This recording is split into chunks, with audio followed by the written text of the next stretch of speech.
வேலைக்கு போய் சம்பாதிச்சா கூட இன்னைக்கு மாசம் நீ 20,000 சம்பாதிக்கலாமே. ஏன் இன்னைக்கு எல்லாத்தையும் வேலை கூட வேணாம், பணம் கூட வேணாம், அந்த வைராக்கியமா நீ ஊழியம் செய்யற?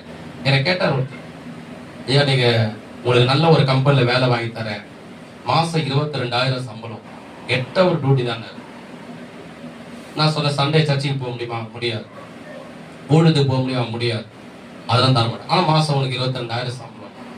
நான் சொன்னேன், ஒரு மாசம் நீ 50,000 கொடுத்தா கூட நான் வரமாட்டேன். எனக்கு சர்ச்சு தான் முக்கியம், அவனுடைய ஊழியம் தான் முக்கியம். என்னப்பா நீ பேசுற? நீ எவ்வளவு கஷ்டப்படுற, வீட்டுல எவ்வளவு வருமானம் இருக்குது, எவ்வளவு கடன் பெற்றுல இருக்கிற, எவ்வளவு தேவை இருக்குது.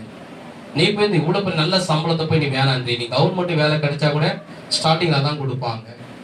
நான் சொன்னேன், என் ஆண்டவர் எனக்கு ஒரு தகப்பன் என்ற சாணத்துல என்னை வளர்த்தார்.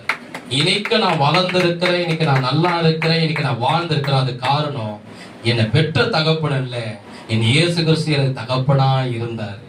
அவருக்காக நான் வாழ்வேன்னு சொன்னேன். கைகதறி கர்த்தரை மகிமைப்படுத்துவோம். இன்னைக்கு ஒருத்தருடைய வாழ்க்கையில தாய் இருக்கலாம், இல்ல தகப்பன இழந்திருக்கலாம், இல்ல சில பேர் 2 பேரும் இழந்திருக்கலாம்.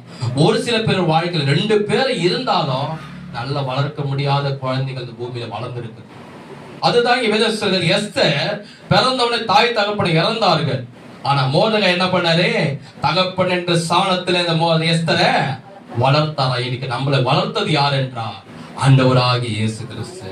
அல்லேலூயா. சரி, இதுக்கப்புறம் 8ஆம் வசனம் பாருங்க. 8ஆம் வசனம் பாருங்க. எஸ்தர் 2ஆம் அதிகாரம் 8ஆம் வசனம். ராஜாவின் கட்டளையும் தீர்மானமும் பிரசித்தமாகி அநேக பெண்கள் கூட்டப்பட்டு சூசான் அரண்மனை உள்ள ஏகாசின் வசத்திலே ஒப்புவிக்கப்படுகிற போது எஸ்தரும் ராஜாவின் அரண்மனைக்கு அழைத்து கொண்டு போகப்பட்டு ஸ்திரீகளை காவல் பண்ணுகிற ஏகாயின் வசத்திலே ஒப்புவிக்கப்பட்டான்.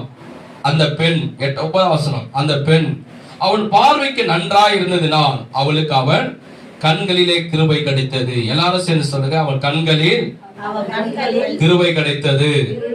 எல்லாரும் சேர்ந்து சொல்லுங்க, அவன் கண்களில் கிருபை கிடைத்தது.